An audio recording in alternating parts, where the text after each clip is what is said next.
اللهم صل على محمد وآل محمد. صلى الله عليك يا سيدي ويا مولاي يا رسول الله. صلى الله عليك وعلى آل بيتك المظلومين. لعن الله الظالمين لكم من الأولين والآخرين، من الآن إلى قيام يوم الدين. السلام على الحسين وعلى علي بن الحسين وعلى أولاد الحسين وعلى أصحاب الحسين. يا ليتنا كنا معكم سادتي فنفوز والله فوزا عظيما.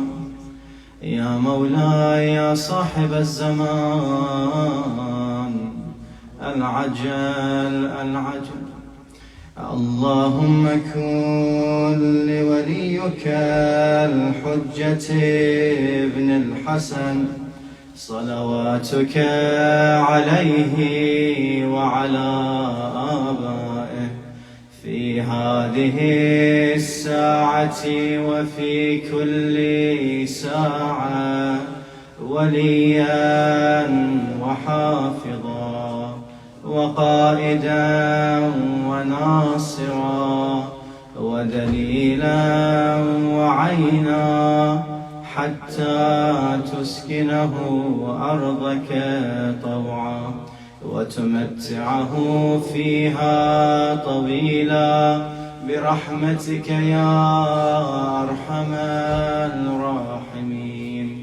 وصل يا ربي على محمد وآله الطيبين الطاهرين. اللهم صل على محمد وآل محمد. And as a gift on behalf of Sahib al-Asr wal-Zaman towards Imam al-Jawad alayhi salam, a second salawat please. Allahumma salli ala Muhammad wa ali Muhammad. And as a gift towards the mother of the Imam, Fatima al-Zahra alayhi salam, a third salawat in the loudest of your voices. Allahumma salli ala Muhammad wa ali Muhammad. My dear brothers, assalamu alaikum wa rahmatullah.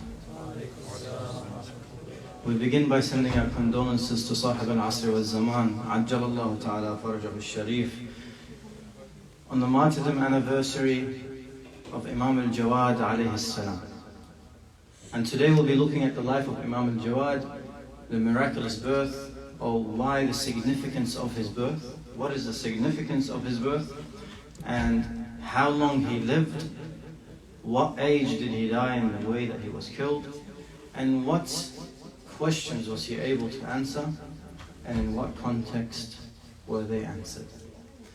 Inshallah, by looking at this life of our Imam, we can take some lessons from it that we can apply practically with the barakah of Salat ala Muhammad wa Ali Muhammad. Allahumma salli ala Muhammad wa ali Muhammad.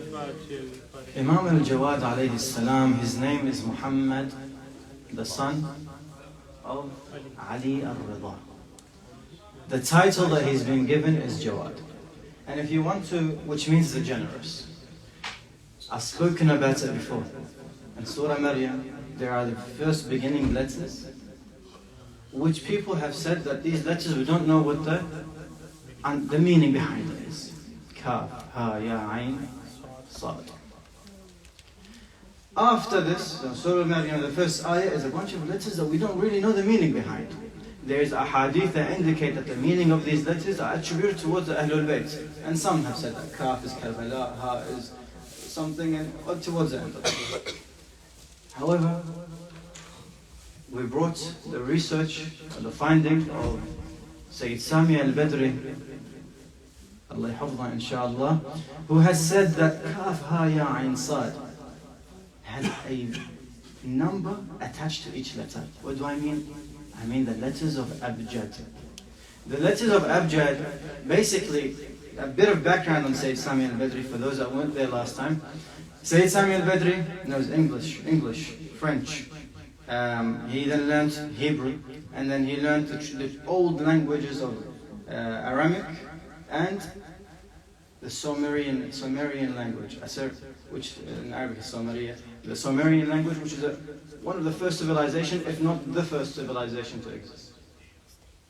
Learned these languages because his role is he looks at the history and he tries to find and understand what is the truth. What is the truth amongst these sources of history? And the oldest source of history that we have is from the Sumerian age, being the closest to the Prophet Nuh.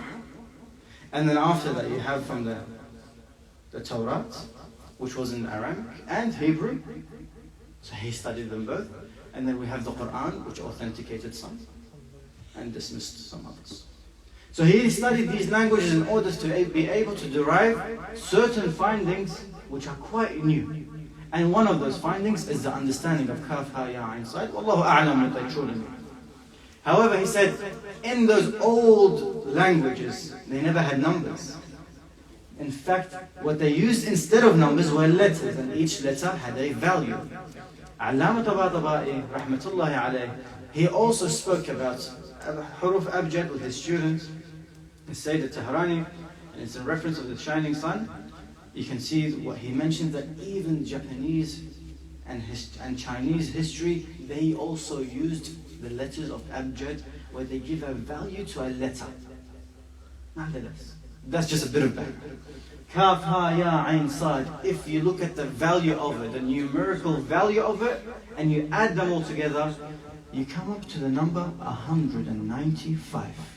The birth and the wilada, the year that Imam al-Jawad alayhi salam was born, is 195. But what's more amazing than that is if you look at the ayat following in Surah Maryam, it talks about the story of Prophet Zakaria alayhi salam, and how he became of old age and his face started having grey hairs, and then he asked his Lord, Ya Allah, grant me a child that can be my warith, my successor, my heir.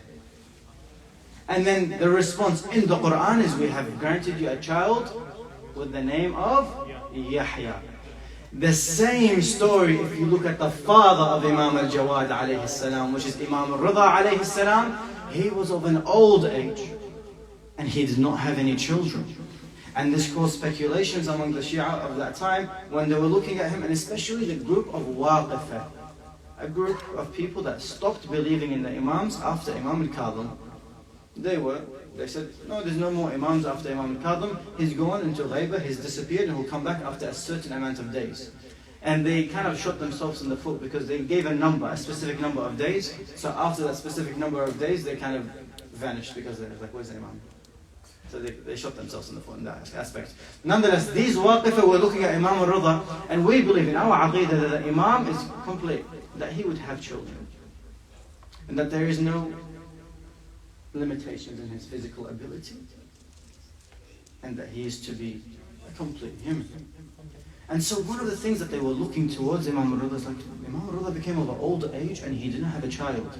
And they started questioning, and the Waqifah started pointing, saying, hey, see, Imam al-Kadhim was the last Imam. This Imam doesn't even have a son. How is he the true Imam? And so Imam al-Rida alayhi salam became of old age. And in fact, from the pressure of the Abbas's Khalifa, he also began to have grey hair, which is exactly what the Quran was referring to, Zakaria having grey hair. And then he was blessed with a child. Imam al-Rida named his child Muhammad, and he gave him the title Al-Jawad. Zakaria alayhi salam was blessed with a child named Yahya, which in the Hebrew is Yuhanan. Yuhanan means the generous one.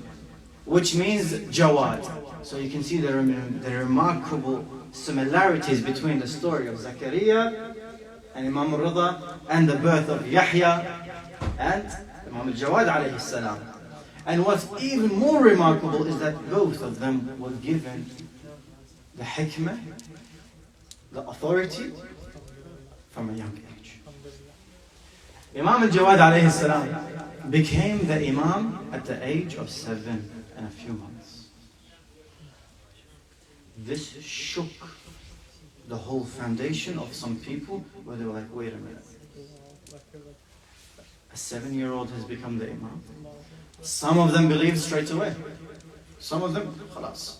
There's no difference. If Allah subhanahu wa ta'ala has chosen someone and He made from 2 years old and He said this is the chosen one, or a person that's 100 years old and He said this is the chosen one, there's no difference because Allah's chosen, Allah's chosen. Some had that strong belief, but others were like a 7-year-old. They began to have questions. So naturally what happened, people started coming towards Imam al-Jawad alayhi salam. And then the Abbasid Khalifa wanted to take advantage of that. The Abbasid Khalifa, what he did, Imam al-Jawad at that young age. Before I continue this, let me step back further. During Imam al-Rida's time, alayhi salam, while he was alive, someone comes to him and he said, who are we going to ask after you? And he would point, he was like, come, try my son. You come to my son. He was 6 years old. Imam al-Jawad was 6 years old. And he said, ask my son the question and see what he replies. And they asked Imam al-Jawad and he replied.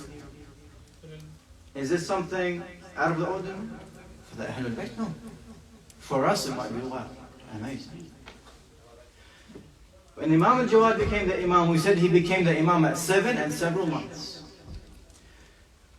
The Khalifa of that time, from the Abbasid regime, he organized a meeting and he got to the Grand Juror, the Supreme Judge, and he said, which is back then, if the Supreme Judge is supposed to be one of the highest scholars, he invited him over, he invited other scholars over and he said, come, test him out.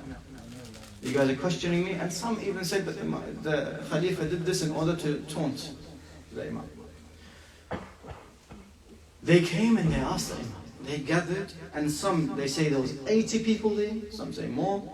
But nonetheless, there was a gathering where the Imam was present at the age of 7, and they started throwing one question after the other. One of the first questions they asked him was Yahya ibn Aktan, which was the Supreme Court, Qadi al-Qadha, Supreme Judge. He asked him, what's the ruling of a muhrim if he killed or if he hunted? Imam al-Jawad said, your question is invalid. Your question has many holes. He's like, what do you mean? He said, the muhrim, was it during Hajj or was it during Umrah? Was it during the daytime? Was it during the nighttime? Was the animal that he hunted a flying animal or was it not? If it was a flying animal, was it a big animal or a small animal? And he brought 20 other questions in reply to his one question that he said, you have a hole in this question. At the age of 7, that Supreme Judge, shocked, he couldn't answer. He's like, can you answer? And then Imam al-Jawad begins to reply and answering. He's like, if it's this, this is the answer. If it's this, this is the answer. If it's this. Answering all of them. And then they started putting other questions towards him. Imam al-Jawad replied to them, one after another. They say in one gathering, and I'll explain, this one gathering, it doesn't necessarily mean like how we're gathered right here. This is not necessarily one gathering. But let me continue this and then I'll expand. In one gathering, Imam al-Jawad answered 30,000 questions.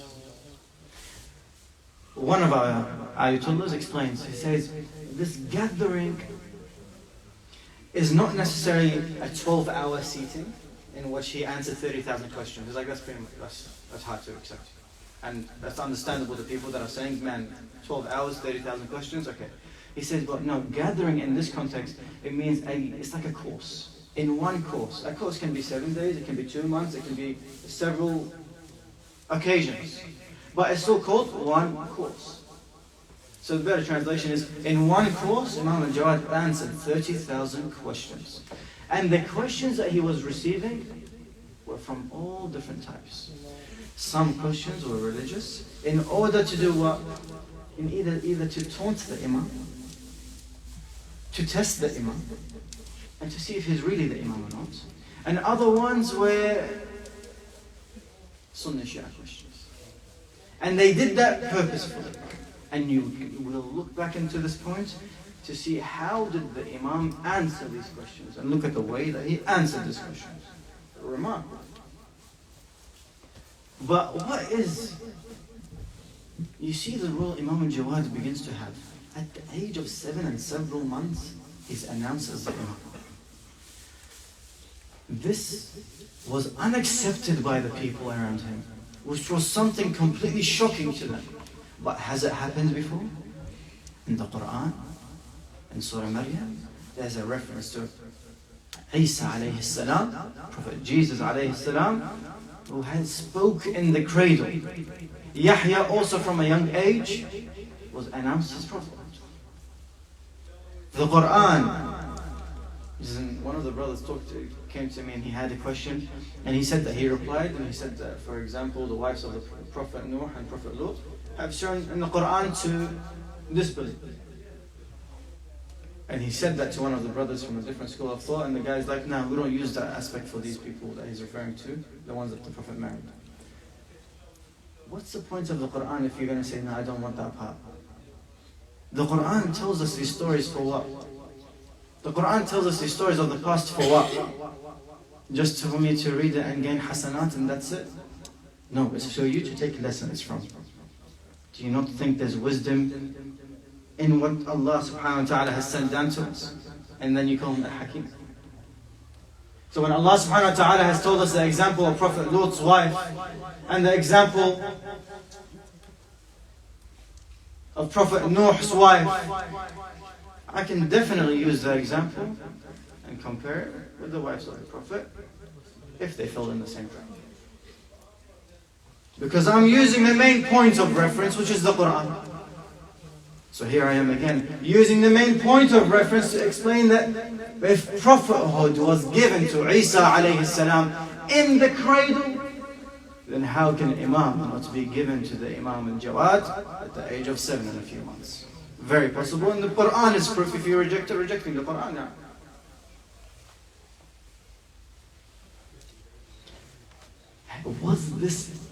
Has this been done before? Yes. I mean, has this a child, someone of a young age, taking a position of authority, has it been done during the Prophet's time? Yes, it has. When? As soon as the Prophet was told by Jibreel alayhi salam that you can now announce your prophethood and here's the Risalah, the first person that Rasulullah sallallahu alayhi wa alihi wa sallam, sallu ala Muhammad wa ali Muhammad. The first person that Rasulullah told was Amir al-Mu'mineen, and he was at the young tender age of 10 or 9. Now, the Prophet, does he speak out of his own whims and desire? Is it just because he sees his cousin and he says, hey, let me tell you? Or is it because Allah subhanahu wa ta'ala has told him so? Because Islam in the beginning was private invitation. It wasn't a public announcement. Rasulullah sallallahu alayhi wa sallam was told, وَأَنذِرْ عَشِيرَتِكَ الْأَقْرَبِينَ. And the first person to believe in Rasulullah was Amir al-Mu'mineen. And this is in contrast to say, when history has been written by the hands of the Umayyads and the Abbasids, they've changed it to Amir al-Mu'mineen being after Sayyida Khadija alayhi salam. No, the reality is Amir al-Mu'mineen was before, and Sayyid Sami al-Badri has an explanation for this. If you want to look for it, look for it.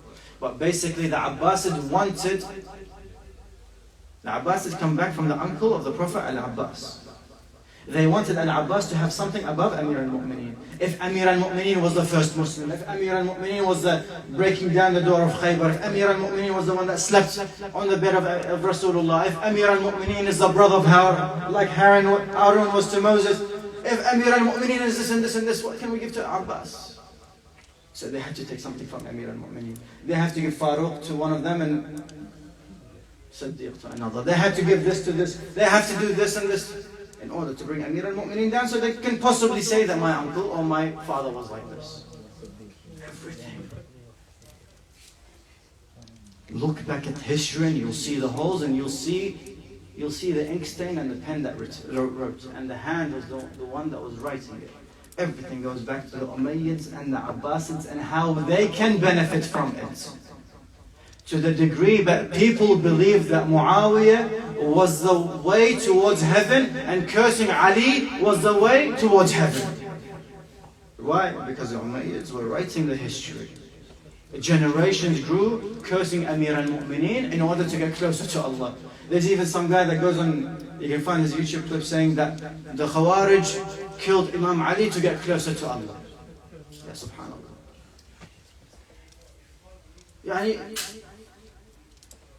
What can you say? And it's because of history that's been tainted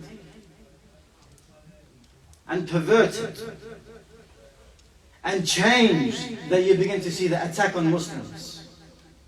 That you begin to see, hey, your Prophet married a 9-year-old. Hey, Islam does this and this and this. You guys can just kill just for the sake, because this guy didn't do bay'ah to the first Khalifa. And you can bring history, and history is tainted. Why? Because it's not the true Islam. And it's a shame that we say, I am a madhab of Ja'far al-Sadiq. We're not the madhab of Ja'far al-Sadiq, this is Islam. Then there's the madhab of Quraysh.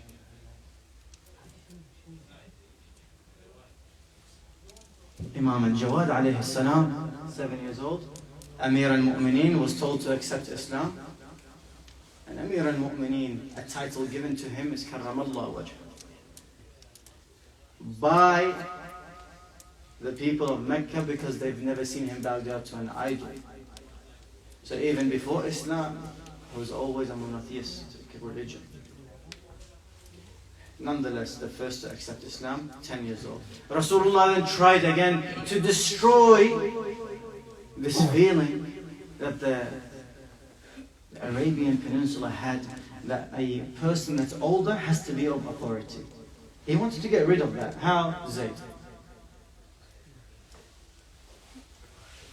No, not Zayd. Osama. The Prophet, before he passed, he instructed a group of people to go with Osama. Osama was 18 years old, and he made him the commander of the army. And he said that all of you have to go, except for Amir al-Mu'mineen. All of you have to go with Osama. لَعَنَ اللَّهُ مَنْ تَخَلَّفَ عَنْ جَيْشِ. Comes back, what are you doing here? Why are you leading prayer?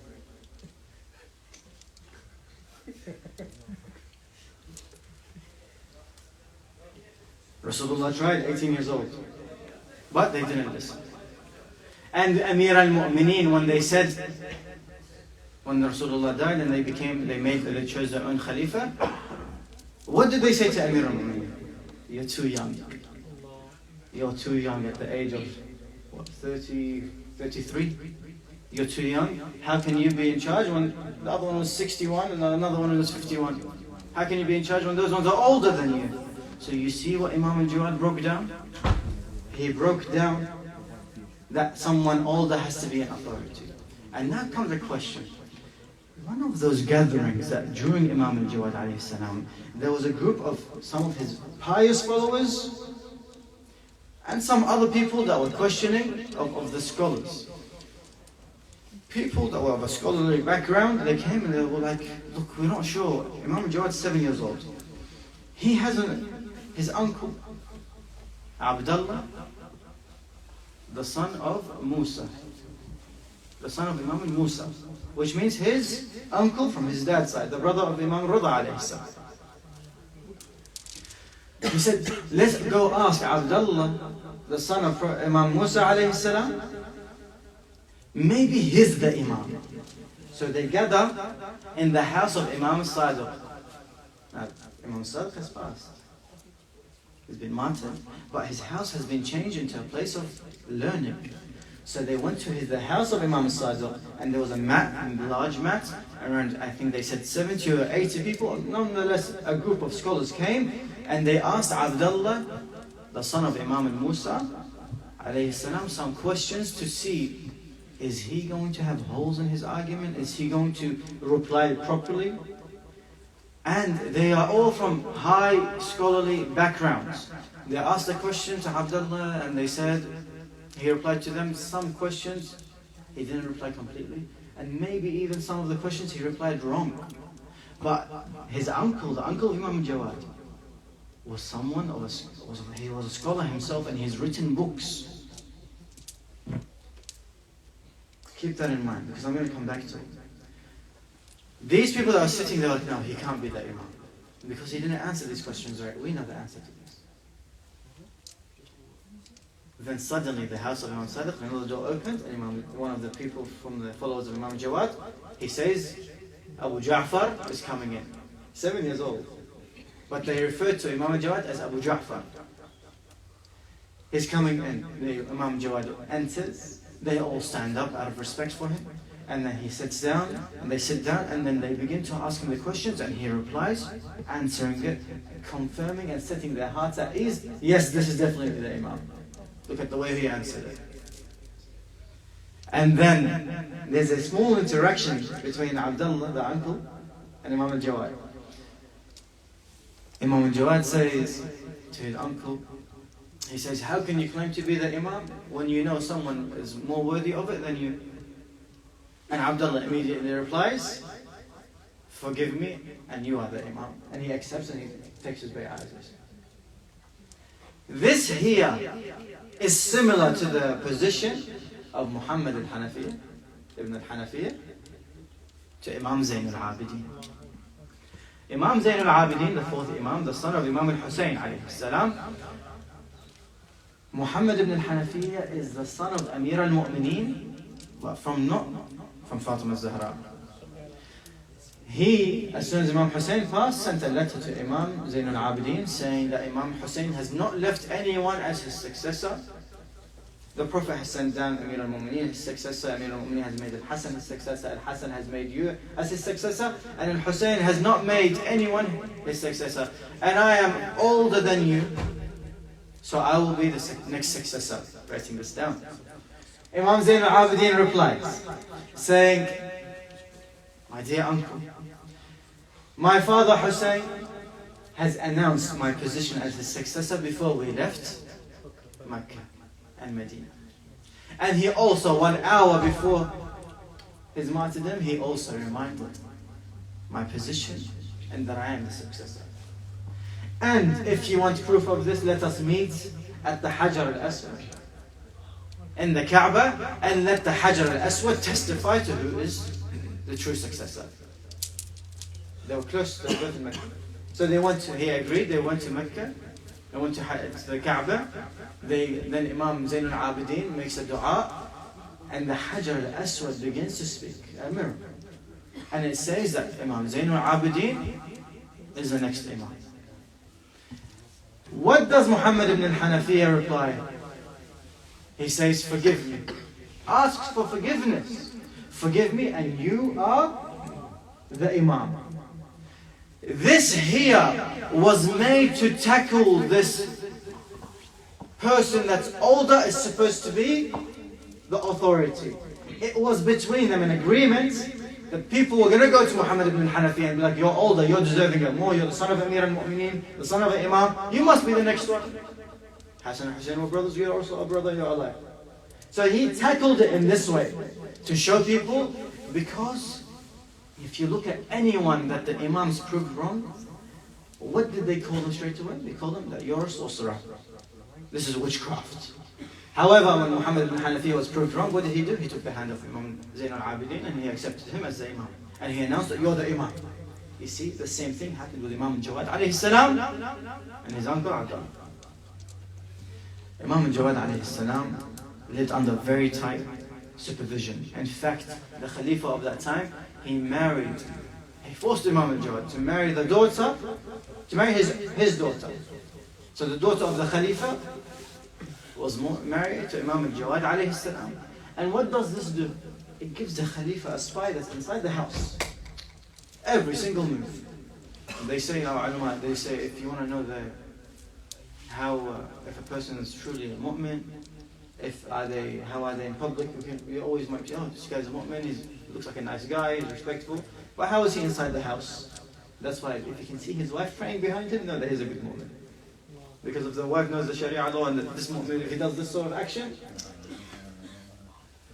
so a wife will begin to know her husband because she sees him in the privacy of their own house. And so the Abbasid Khalifa had this advantage of having a spy inside the house of Imam al-Jawad alayhi salam. And there's also a plan. We have no time to discuss the full details of the life of Imam al-Jawad. It's only a small brief aspect that we can look into. But nonetheless, Allah subhanahu wa ta'ala didn't allow her to give any children to Imam al-Jawad. Imam al-Jawad had children from another wife. And he was blessed with Imam al-Hadi, who they say looked identical to his father. Identical. They were both very tan, dark skin. Identical to his father, subhanAllah. His time will come, inshallah, we'll talk about his biography as well, because it's very neglected. And inshallah, we can give some justice towards his life. Nonetheless, Imam Jawad alayhi salam lived in such harsh environments that even a spy within his own household, one of the Abbasid followers, a very strong Abbasid follower, he went to the house of Imam al-Jawad to visit him, and he was very thirsty. When he went into the house of Imam Jawad says, I can see the signs of thirst on your face. And he says, yes, I'm thirsty. He's like, get him some water. This Abbasid follower, just very devout follower of the Abbasids, he said, I was fearing that maybe they were going to give Imam al-Jawad water that's poisonous and he's going to give it to me accidentally. It shows you how harsh the environment Imam al-Jawad was living in. That even the people serving him, they under the control of the Abbasids. Maybe the Abbasids would poison him. Because Imam al-Jawad said, give me some water. So people were going to give Imam al-Jawad the water. He didn't say, bring him the water. So he was scared. And he was just visiting someone. You can see the environment that he had. And Imam al-Jawad, they also, again, in front of the Abbasid Khalifa, they organized another meeting. One meeting after another. Organized another meeting. And they began to ask him, they say, what do you think of Abu Bakr?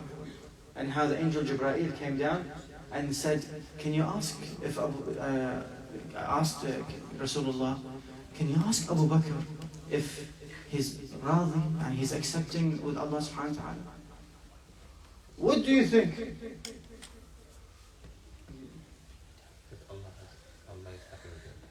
Yeah, rather, that's a better translation.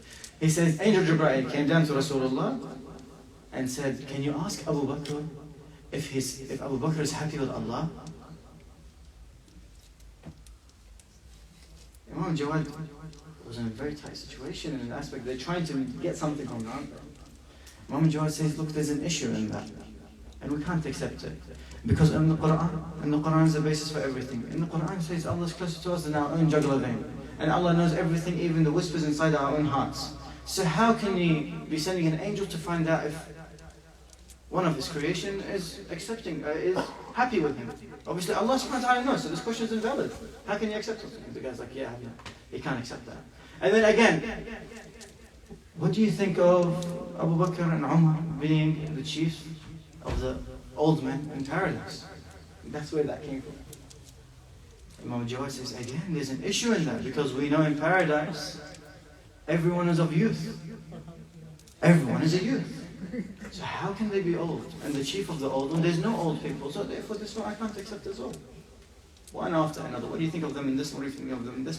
But the way he replied to them was academic, was with respect. They can't argue back with him. Amazing. However, this amazing life only lasted until the age of 25. Because Imam al-Jawad alayhi salam was murdered by poison at the age of 25 years old.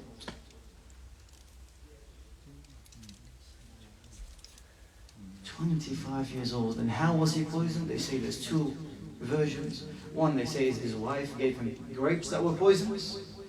And the more common one, they say that the Abbasid Khalifa sent a drink that he stabbed, and then he gave to the wife of Imam al-Jawad, and then she gave it this drink, and it was poisonous. But what was the situation of Imam al-Jawad alayhi salam? Salamullah alayk, ya Imam. Imam al-Jawad alayhi salam was fasting that day,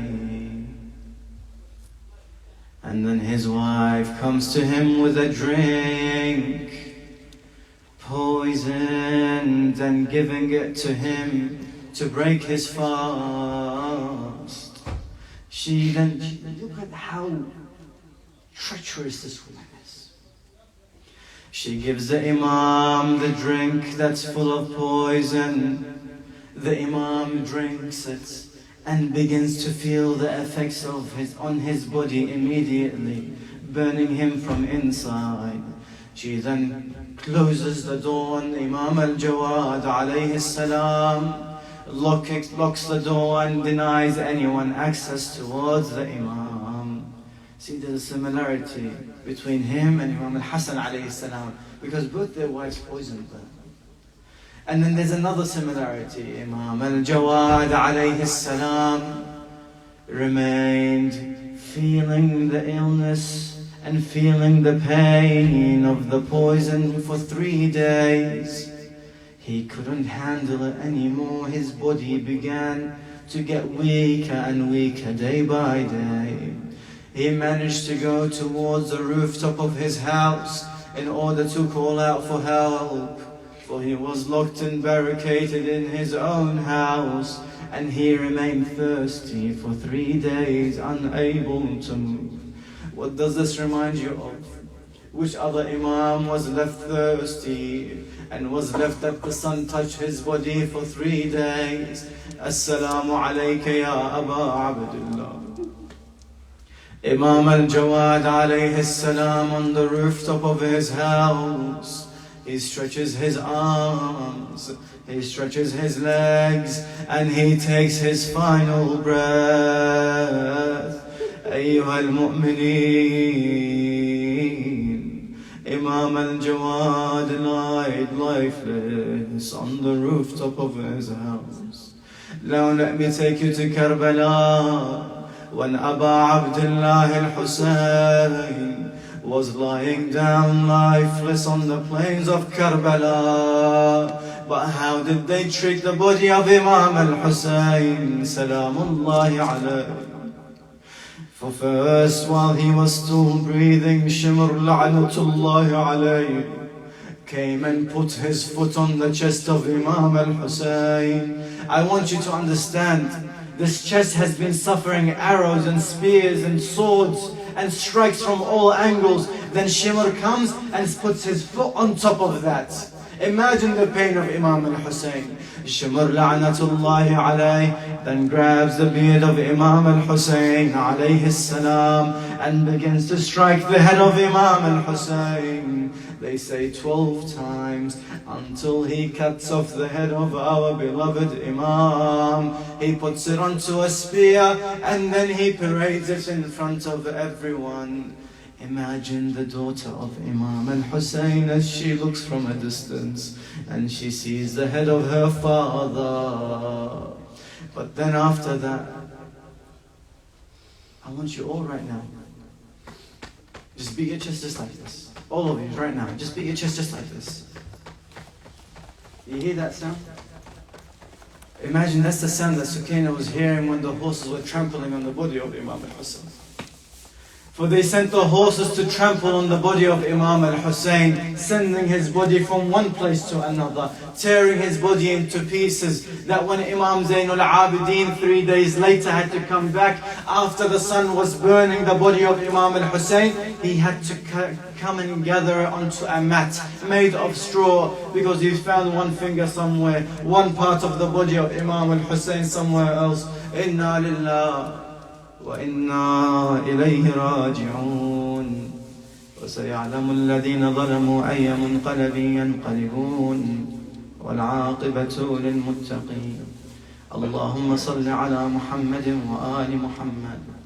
اللهم بحق فاطمة وأبيها وبعلها وبنيها والسر المستودع فيها وبحق إمام الجواد عليه السلام، أسألك يا الله أن تغفر ذنوب الحاضرين ومن أراد أن يحضر وعائلتهما وأصدقائهما ومن أحبهما ومن أحب شيعة أمير المؤمنين أجمعين.